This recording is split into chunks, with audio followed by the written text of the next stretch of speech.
Talent in Cannabis is the Flower Hire podcast featuring candid conversations with leaders and professionals shaping the cannabis industry.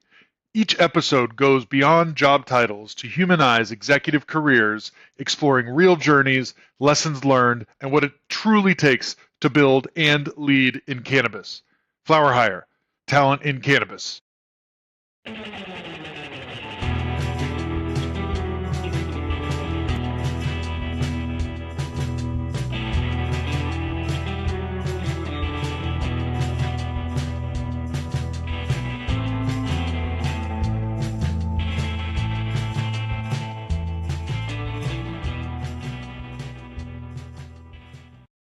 Hi, everybody. This is David Belsky, your host of the Talent Cannabis Podcast. I have an amazing guest today, Nick Guarino, one of the founders, the CEO of one of the most successful brands in the Northeast in New York, Jaunty. Nick, thanks for joining us. Thanks for having me. Really appreciate it. Well, for folks who don't know, talk to what is Jaunty? What is the business? What is it today? Yeah, Jaunty is we're a vape brand based in New York. We were born and raised in New York. We've been here for 9 years. We really focus on providing high quality oil. So like Jaunty, unlike many cannabis brands and companies out there, doesn't do too much with flower or like combustible stuff. We sell vapes. Vapes are probably 85%, 90% of our sales. And then we also sell concentrates just because we like to show off the oil, especially when we have cool small batches of fresh frozen stuff that we also, by the way, handle our own cultivation in New York.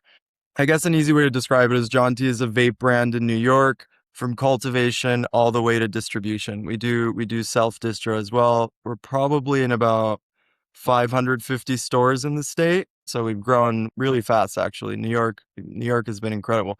And we'll get into some of this stuff later, but like that kind of growth is just super exciting for us because we spent a long time in the CBD market where like we couldn't get anywhere near there and the margins were much tougher and et cetera. So yeah.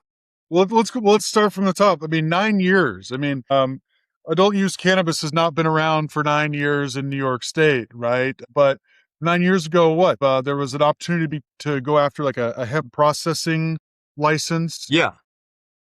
What inspired you to go after those licenses? Did you always have the brand vision, the Jaunty brand vision behind that?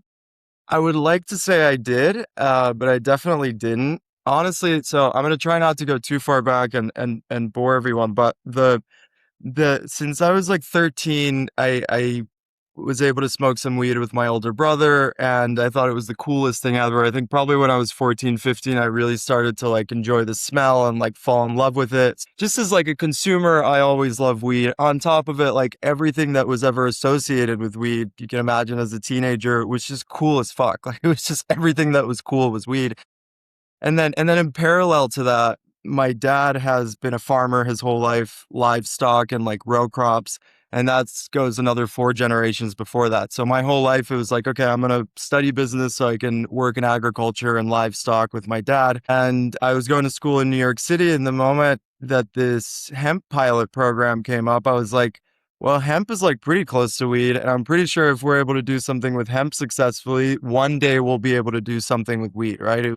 I think that was the thought process. I was going to a school in New York City that was a business school, and it just seemed like a really exciting project to try to go out and go fundraising. All of my friends at the time were sort of trying to put a project together, and I wasn't really afraid of it because I had seen since I could walk, like really big scale agriculture, 10,000 hectares of stuff. So when the conversation was like, hey, we might need to deal with like 10 acres of something, foolishly, of course, because I was like 22 at the time, I was like, that'll be fine. We could do that. It's going to be easy. And we started calling people all over the country, especially in Oregon. Oregon had a pretty developed hemp program by that time. The Boring Hempco in Oregon I just started getting along super well with Bo over there. He was taking my calls. Everybody was super friendly back then. I think some people still are, but maybe less than back then.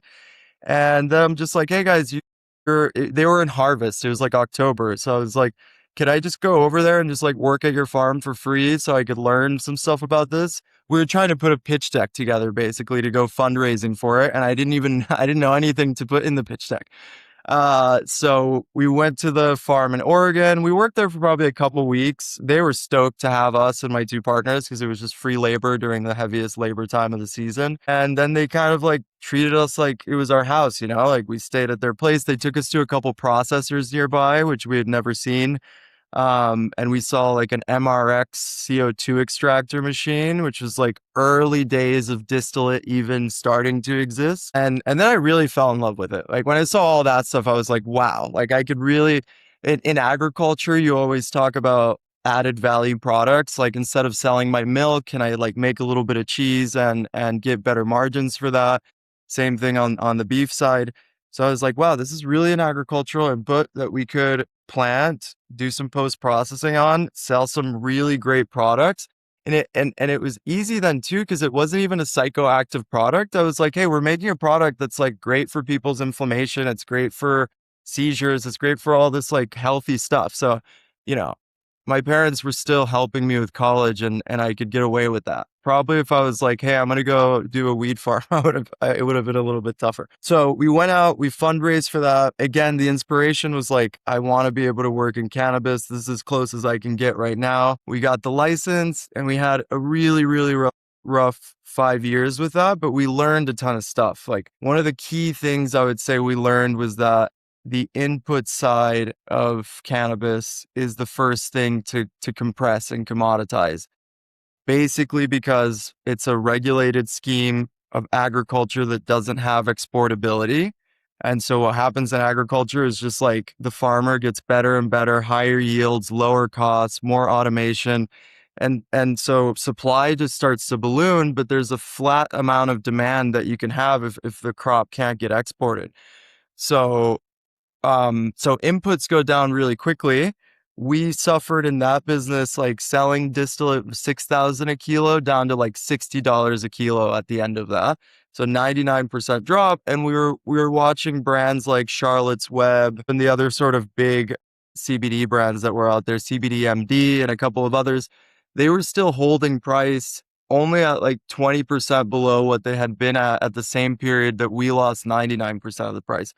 So to your original question, was Jaunty always the vision? No, but after we got our asses kicked trying to be just like ingredient suppliers for other manufacturers, we realized like, no, we've in cannabis, like you've got to put a brand out there. Certainly there's going to be compression, but it'll be slower than what we're talking about in the inputs. And we've seen that even in like the rec side in New York right now, like early days, you could sell a kilo of distillate for $20,000. You can buy a kilo today for $3,000. Those ingredients are just quickly commoditized.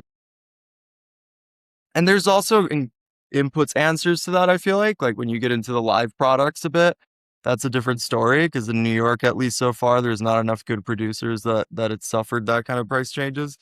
Yeah. Well, yeah, I mean, so I didn't know part of those parts of your story. Like, grew up in the family of agriculture, always been around it, culturally exposed to cannabis, yet, had a good head on your shoulders, going to college for business, were thinking in terms of entering the family business anyway, and happened at a historical time when New York State was like, you know what? We still are relevant for farming. There was this like CBD bubble of like CBD is going to be put into Yes. CPG food in the world and medical and cosmetics. CBGA cures COVID. Yeah, no, that's right. That's totally right.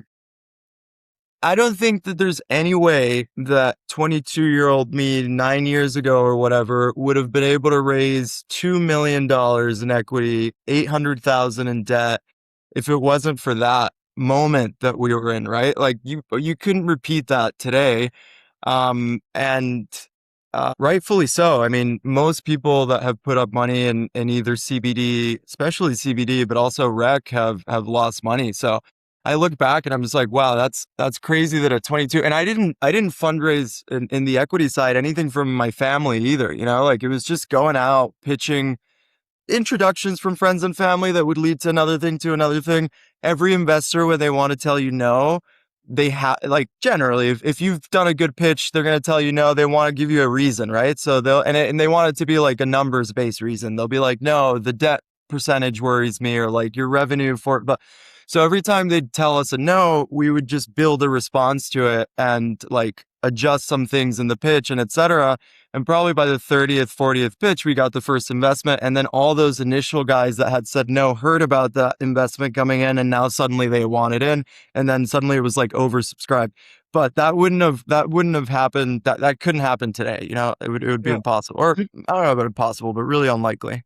I love that idea of you were in the Emerald Triangle for a harvest, just learning about this the cannabis hemp plant. Yeah. Did you keep in touch with some of your contacts there to understand kind of like the commercialization funnel of like where customer preferences went, like in some of those older West Coast markets and all Yeah, that stuff?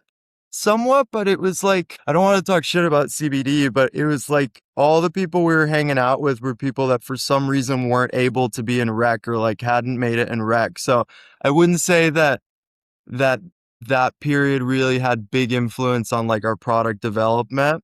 I think that came later. Yeah. Well, and these processor licenses, like there was still like a chat, like where didn't they have to be? You have to be GMP or close to GMP in In New order to get. York, yes. No, you had to be GMP in New York. Yeah.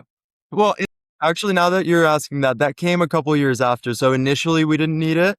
And then they changed the licensing from Department of Agriculture to Department of Health. When it moved to Department of Health, they said you've got to have GMP CFR 111, I think it is. I don't remember exactly, but it's like the food safety GMP. So in GMP, you've got like dietary supplement level, pharmaceutical level. Yeah, Well, really those two levels. And we would be like in the dietary supplement level, right. It's not pharmaceutical grade like some of the Canadian stuff ends up being, which is absurd, dude. You're like going in this massive Tyvek suit, like you're about to go into a radiation hall just to like go look at some plants. But I think what New York has is like the perfect amount of regulation. I'm not the kind of guy that would be like, oh, GMP is overregulated. Like, dude, these are things that we're inhaling into our lungs. Like, I feel like dietary supplement GMP regs are like reasonable. And it also creates some barriers to entry. And there was something around like when the MRTA passed and adult use passed, where like at one point they weren't top of mind on these like hemp processor licenses that already had to figure out how to be GMP certified and already had Yeah. their acting. Actually, now that you're saying that, that's reminding me of how tough that was when that happened. Because when they put that rule and they changed to DOH, we were like probably at some of the weakest points that we've ever been. Like it was me, Connor Brown, who's our current COO, and like 3 or 4 other hands just like doing the extraction ourselves. And the state's like, hey, we need you to be GMP. And we were like, oh, shit. So I gotta shout out Connor. This is when I like decided, oh, he's gonna be our COO. This guy's a killer. And he was maybe 26, 27 at the time. He's a process engineer, so he studied for this stuff. He just by himself with no consultants. He went and did it with NSF, which was the hardest one that you could select. To be fair, it was COVID, so we were able to do a virtual audit on that first audit, but it was still like all the documentation needed to be on point. Like he literally did it by himself before ChatGPT, by the way. He did this like by himself. He actually had to look at all the regs and all the processes around GMP and like make sure everything was up to code himself. That's it's impressive. Yeah, he did it in like 3 months. Yeah. Well, It's nuts. so then when adult use came about, like how involved were you in making sure that you and your processor license could be part of that adult use program, right? Because that wasn't like necessarily written into the original version of like, having, No. This GMP certified cannabis processing facility that's jumped through all these hoops, Yeah. to take part in it. But it's been such an important backbone in support of the legal industry. The fact that, you and organizations like you have been able to be there to build a supply chain for New York's legal cannabis. How did, like, what was that moment where you got that across the goal line to like make sure that, common sense prevailed there? I mean, what was it like? I wasn't sleeping from the happiness, but I guess just a little bit of context on it. What happened was like Cuomo passed the MRTA. Then he had his like scandal that he had. He resigned and Hochul came in. Hochul turned on him as well and came and became governor. And one of the first things that she did was establish the Office of Cannabis Management. This Office of Cannabis Management comes in. Hochul's got pressure to show some results, right? And that she's doing something. And at the time we had co-founded, to be totally honest, we weren't super active in it at the time. We were just getting informed on it. We weren't leading the effort. And it was the New York Farmer Group that has like Flores Farms. It was Alan Gandelman that led this effort. They went to the Hochul administration and said, "Hey, you guys need this cannabis market off the ground. It's been years since we passed the law.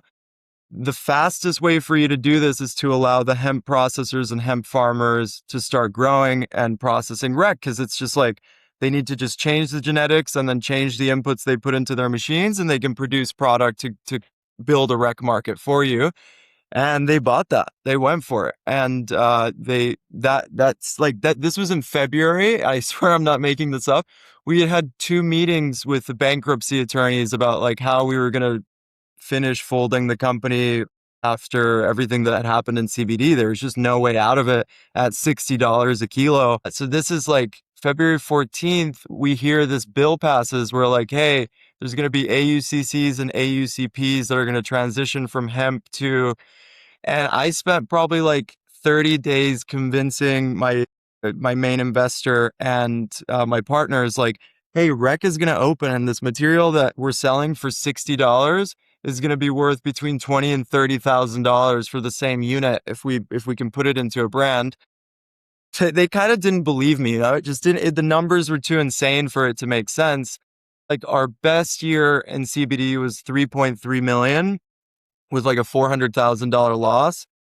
We're still relatively small in cannabis and growing and pushing, and we're only in one market, and we're doing 30 million, you know? So the differences between the value of psychoactive THC input and an input that's basically for inflammation are obviously massively different.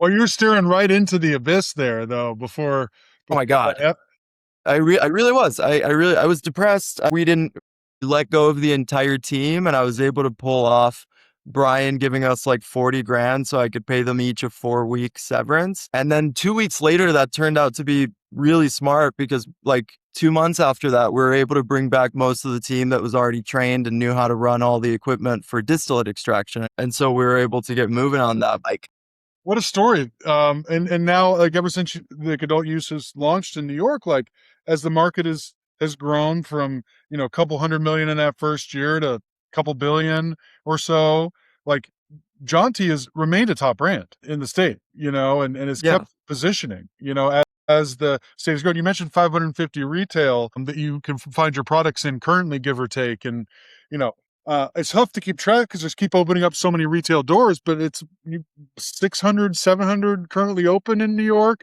yeah. 1,000 And licensed. many of that like delta of 150 are probably stores that we just don't want to be in due to payment issues and stuff like that. So we're probably not in like 2 to 3 stores in the market that we want to be in, that we're like trying to get in. So staying out, being out early, getting the product out there. Like, how did you get to the Jaunty name? Because obviously that was essential to kind of like turn that $60 unit into whatever, Yeah. $60,000 worth of, Yeah. value. Yeah. Yeah. Where did Value. the name come from? It was really Christian. Christian, my co-founder and partner. It's not as sexy, I think, as we might think, but he was basically on a syllabus, like looking for words that kind of talked about being happy or in a good mood, or like, just some kind of like positive energy. And then we wanted it to be a short word, just like one word short. And honestly, when he first brought it in, I didn't really like it. I was sort of like, Jaunty? Well, what is that? Like, I couldn't get my head around it. And then he went and had our VP of creative, who's with us, and who's really, in my opinion, like the backbone of everything creative Jaunty, and the messaging and everything we see in it. He designed the logo, and I loved it. When I saw the logo, I was like, wow, that's awesome. That's really cool. It didn't have this line under it initially, and then we decided to throw the line on there. And at that time, we had 2 other brands as well, which I'm glad everybody's starting to forget about, because that was the point. But we had like resonators and jumbo doughs, because I think we were a little bit afraid. Like, we didn't know which one was going to do well or what was going to work. And I don't know, within 6 to 8 months, it became really clear that like Jaunty was the winning horse in that race, and we focused everything onto Jaunty, Yeah. Well, how obviously you learned how to run real freaking lean there during the CBD years, but how have you stayed on top? You have like a couple things that you equate to like being able to continue to capture a slice of the market for being a top vape company in the state as the market has expanded? Well, I mean, it's definitely helped to have been a first mover, right? I think it's probably three primary things. Probably service, which we're obsessed, and then even backing up from the three things, constantly being self-critical, you know? And sometimes it's a little bit exhausting, but I think most of the team, I have to tell them a lot like, "Hey, we're doing great. Let's stay positive. Let's like to the rest of the team below us, let's not like pass down these anxieties because we are super, super self-critical. And so when something goes wrong, we're immediately looking for like a sustainable solution for it. So what are the things I think that are important in the direction of like keeping the position would be like the service to the retailer right now. Number one for us, service, reliability, and then of course is going to be the consistency in the product, which just starts at the facility and with all the processes that go on from extraction to packaging the product. And then quite frankly, price. Like because we know any cannabis brand should already know what the bottom price of the category that they're selling in is going to be in a mature market because we've got all the other markets to look at. And whether we like it or not, whether we think it's good or not, whether I used to sort of argue like that this doesn't make sense, but a distillate vape will ultimately end up being 15 to 20 bucks on the shelf. You know what I mean? Because that's how cheap an efficient producer can make it. I used to kind of argue, well, that's not fair because, you know, a six pack of beer is $20 and that only gets you like a little bit drunk for a little while. This thing being $20, the value you're getting on it, like you're getting effects from it for a week or two, assuming that you're using it like most of the day as well. So, like, dollars being spent to value being delivered, I was like, you know, a distillate vape should be 40 bucks. Um, but you know, the consumer doesn't care. The consumer wants to pay the lowest price, just like I do. Like I smoke these Nick vapes. If I could buy these for $10 and get the same result, I would, because I hate the fact that I have to see in my bank account, like, you know, and it depends on what consumer we're talking about, but I'm talking about me right now, who like I consume vape most of the day. So all that to say that a third important thing is just to make sure you're trying to stay ahead of the curve on the price compression and the margin. And especially in New York, that's kind of like the last remaining halo state that like a lot of brands want to plant their flag in, and that's happening right now. You know, when you look at headsets, new products for the last 90 days, just in the vape category, there's over 300 new SKUs that have entered. That same sort of metric, if I looked at it a couple of years ago, it might have been 60, 70 SKUs. So the competition is heating up massively and they're coming in and the only thing they can do to try to get some shelf space is offer price. And that's how it is everywhere. So it's been important. Like if we wouldn't have done the price drops that we've done and started to add some of the programming that we've done, we wouldn't have kept the position. Well, and you also like without developing too many secrets, just the product assortment. Like you're like, okay, I can compete. You know, we own our supply chain. We own our manufacturing. We're GMP. We're run lean. Like I know what I need to do to maintain. If Jaunty is owning vape and is owning concentrate and is trying to showcase the type of craft that's available in this New York adult use market, like what are you doing there to continue to provide Yeah. that value? That's basically the phase then that we're in now. And once again, shout out Flower Hire because you guys helped us on the key hire that we brought in for this, which was Jeff Wirt. I think we're in that phase right now where like previously we were winning primarily with those three things I'm telling you about, like just consistency, service. Now the innovation on the hardware itself, exciting sort of fresh frozen live product categories are starting to become more important as the consumer is getting more educated. So we hired Jeff from 710. Jeff is like the most impressive, you know, if we don't have this and we probably never will. He's director of R&D, but if you were to have like sort of chief cannabis officer, somebody that's worked in cannabis, whatever that means, there's so many things that could mean, for 20 years, he would be the guy. You know, like when we've done stuff just to test him, just messing with him, where we'll like bring a jar of oil and tell him that it's on strain and he'll smell it and be like, that's not that strain, that's this strain. But he's never even smelled that oil in his life. You know what I mean? That was actually when we were interviewing him that we did a bit of that, and he could like name the strain. Nailed it. So he really knows his stuff. He knows a lot of important processes in like the post processing of the oil that we didn't know. Now I've been doing my dispensary tours, and when I go and talk to stores, like they're just over the moon about like the new Jaunty concentrates, the new live rosin vapes, the new resin vapes. We just launched a Tropical Z live resin vape that is like one of the best live resin vapes I've ever tasted, hands down. And I literally just tasted it today. So I was just blown away. I was like, oh my God. It's almost like when artists talk about like the Rolling Stones I was always a big fan, and then I got to meet them and hang out with them and do a song with them. This is how this vape is feeling for me right now, because we actually have like really, really, really great resin, and it's only going to keep improving. Like Jeff hasn't even gotten a chance to do a harvest with us yet. So this year is his first year working with Max, with our head of ag.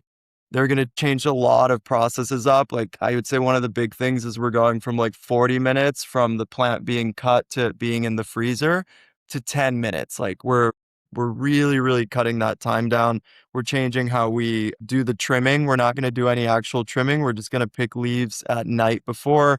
We're going to be doing the harvesting in the afternoon to have like minimal moisture. There's all these little things that are details that make those exceptional products, right? And the way I see it, like if we can do that really well in New York, where we own our agriculture and we have control over everything all the way through to distribution. We have cold chain in our distribution to deliver all our rosin cold, etc. That'll be like a really big brand building part of the portfolio for the rest of the country, right? Like we might not be able to replicate that in the short term in new states, but people will know if you go to New York what you can get from Jaunty. And so I think it's going to build more trust on the distillate and the diamonds lines as well. Well, I mean, you mentioned something about like just really consistent on what it is that you're doing, the service oriented and pricing. But I also think from a brand perspective, I've seen a lot of dispensaries, a lot of states. Like you go into a store, like the way that your brand interacts with folks, like it makes people feel a certain sort of way. Your state's done some things wrong, done some things right. If you were gonna tell New York to change or enforce a couple pieces of their regulations better, what would it be? That's the key word that you said there, enforce. Yeah, I think I go back to what I was saying earlier, where like they already have everything that they need in the regs. They've made changes that were smart as well to the marketing regs. They've bolstered the like inversion regs and enforcement regs there. So they've got everything that they need except resources for enforcement. Like the structure is great. Now they need lawyers and investigators who can work the enforcement. And I don't want to sound like a narc and be like, oh, if we don't get enforcement, we're not going to survive. If I'm being honest with you, I'm not counting on enforcement at all. I'm just answering this because if I could have it, this is what it would be. But it would be like enforcement on the pay to play stuff, on the COD list, right? Like right now, the problem is that you're getting punished for like following the rules. And as I said, there's a lot of new brands coming in that don't have the same culture of compliance that New York has and that the Northeast, I think, generally has. Like when you go to Massachusetts, you can kind of feel the same thing. If those rules aren't followed, it just puts the brands that do follow them at a disadvantage, and you never quite know when you are going to get in trouble or if you're not. If you're Jaunty, like you kind of think, well, if they're going to make an example out of anybody, it would be us. So we're going to have to just follow every single rule and be compliant, which is what we do. But it's annoying, to get messages from the sales reps like, hey, look, this is what so-and-so is doing. How come we can't do it? And it causes like internal conflict, and it puts you at a disadvantage with the consumer. Obviously, that's a fundamental problem. Then you've got enforcement on the illicit stores, and then you've got enforcement on inversion. Like if the trade rules, if the retail, and if the actual inputs, if there was even just like a little bit of enforcement. Like I understand there's always going to be bad actors, but just a few actions that tell people like, hey, it is worthwhile to stay following the rules because it's going to be more expensive not to follow them. I think that's what's missing. If I was going to add one more thing besides enforcement, it'd probably be ensuring that they're balancing supply and demand with the licenses that they're putting out. But I do think that they're on a path to that. I do think they're looking at all their numbers. Now they have the metric data, and they're releasing cultivation based on the data they have and targeted amounts of biomass that they want to produce for that season. probably more so than any regulator I've ever seen in cannabis. So I think they're on a good path there. I just hope they stay on that path. We've known each other for a couple of years now, and it was always like, Dave, we're focusing on New York because New York is our home, and if we win here, it's the most valuable place we could possibly do it. But it sounded like a minute ago you were talking about like doing what you're doing in New York with the differentiated products of higher quality for concentrates and resins and rosins. Something you're going to continue to do is going to support the brand potentially in neighboring states. Talk to me about that. Is Jaunty gonna jump the tracks into another market? Yeah, I mean, I think our original plan and the plan remains, but it was, we're going to stay all focused on New York until we see the market start to plateau at like 4 or 5 billion. That's what we always thought, but I think it will be probably some Northeast states. I'm guessing because the initial state that we go to, we want to be close to it. We want it to be convenient. There's going to be a lot of issues. So, and then we'll see from there. And I guess the final part is I think this year in December, when we launch our new distillate vapes, we will have finally gotten to a product line that we feel is exportable. This is the first product line where it's like, okay, we spent a year and a half developing the hardware. We've got all the assets for it. We're confident that this product line could win without all the other competitive advantages that we have in New York. Well, and obviously there's a competitive landscape for premium vape. I look forward to seeing what moves you make out there on that. All right, I have two questions. What type of people from a career perspective do well in cannabis? Like if you were to look for certain traits and qualities in people that you were going to hire, what do you look for in potential employees? That's a good question. Generally, how I feel is that really smart people, when they get new information, they can change their decision right away. I don't know. If I decided things were going to be all blue and then I learned that blue is going to be illegal and we've already spent all this time doing work on blue, somebody might say, no, well, let's try to lobby and whatever. I think a smart person just says like, okay, how do we make it look cool when it's red? Like now I've learned this information that blue is going to be illegal, red. So in a way, what I'm getting at is generally you need really smart people for cannabis because smart people are capable of changing based on new information. Like rigidity won't work. So many times, like the way depends who I'm interviewing, but typically I'll ask questions that are just like, are you okay with operating a 80-person business with $100,000 in the bank account? Do you know what I mean? It's like, well, depending on what the AR is, like, yeah, I could be comfortable with it. I've been in tight spots. If somebody's like looks at me wide-eyed, and it doesn't look like they're comfortable with pressure and change, then I'm not gonna bother. And I don't mean to say that like cannabis isn't professional, that it's not, but it's just new. So there's just like the change is constant. Right. So the analytical, the problem solving, the student of the game, like being ready to evolve. Emotional intelligence probably tells quite a bit about that sort of flexibility and how you handle pressure, right? Like, Yeah. yeah. What about, okay, my name's David.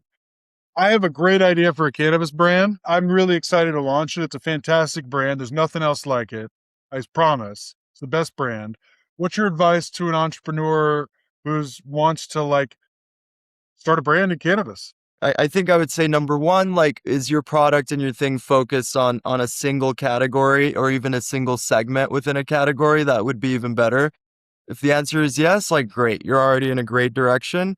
And then number two would be, I'm assuming that this person doesn't have like a home market. They just want to start a cannabis brand because they have a great product idea. Number two would be like, hey, you're going to need to move to a market where cannabis is medical, and you're going to need to live there and work with the regulator there and agency and understand everything about it. So I wouldn't recommend that they go and like hit a New York or even a more mature market like a Colorado or California. I would say like go move to Minnesota, pick a single category, and get first mover advantage in Minnesota where you can build a big enough business. Now, that's assuming that it's a primary category. If it's like beverages or something, I don't really actually have an answer for them. I don't know. You need a lot of capex for that. But assuming it's low capex, yeah, go to Minnesota, focus on a single category, and only build and produce any of what you're planning on spending capex on or opex for your brand. Don't think about like, oh, well, we can produce a little extra because we'll have a wholesale program and no, just like everything. If you want a brand, it needs to only be for your brand. It'll be small enough that it'll give you flexibility by the time that the brand grows to start third partying stuff out, you know? Yeah. My answer is be like, do what Nick did and go work for a harvest in the Emerald Triangle for 3 months. Go get a Yeah, job that's actually get a job that, and understand yeah, how this industry operates, yeah, because it's going to help you yeah. formulate a better idea of what's going to be successful. It's a marathon, not a sprint. I was sort of imagining this is a person that's in cannabis asking me that. If they're not even in cannabis at all, you're right. Yeah, absolutely. Like go work somewhere, even for like a year or two. Like at this point, cannabis isn't going anywhere. Imagine if you got a chance to work at like one of the MSOs in a even middle management or even starting at the bottom for a year or two, and you could look at all of it and be like, okay, I just saved myself probably like at least like a 250 to $500,000 in mistakes that I would have made if I wouldn't have done this job, right? Like, yeah. Yeah. Well, the other thing I think advice is the village. Like you mentioned, like early on, you reached out to people and they were helpful. It's like Yeah. people are still helpful. We're still in this prohibition legacy tail end of mindset where like people are still trying to figure it out. Like there's a Yeah. lot of unique challenges to operating a business in New York State, retail access, the traditional market, pricing, you know, uh, bad actors. Like there's a Yeah. lot, there, right? So those challenges, what you're not finding is there's people that are not going to necessarily be rooting for you 100%, but are like willing to share what it is that they're doing to see if it's, if it's working, right? 100%. No, you're totally right about that. The village. I was just gonna say, like, I take back my comment from before because now that I think about it, like, there's even more community now than I probably had in the days of hemp. Even just between New York operators, then outside, you could call like, you know, a I've sent LinkedIn messages to like the president of Curaleaf and he responds, and before we were even like 3 years ago. So no, you're right. Everybody does want to help each other out. I think it's pretty rare actually to find somebody. The only time you'll find that is when you're talking to like extraction nerds, basically. And they have their process and they don't want other people to learn about it. But like outside of that, you're right. Everybody's super collaborative. And I'm an extraction nerd myself, by the way. So that wasn't a Well, negative term I no, was you're using. running the machines early on. Yeah. I understood. Well, I can't wait to see. It sounds like Jaunty will be one of the first brands started in the adult use era of New York's cannabis to go out of New York into other states. And, you're obviously work to do that, make it smart, but the amount of diligence you've done with everything so far and the track record, I'm sure it's going to, the execution is going to be fun to watch. Thanks for joining today. Thanks so much for having me, man.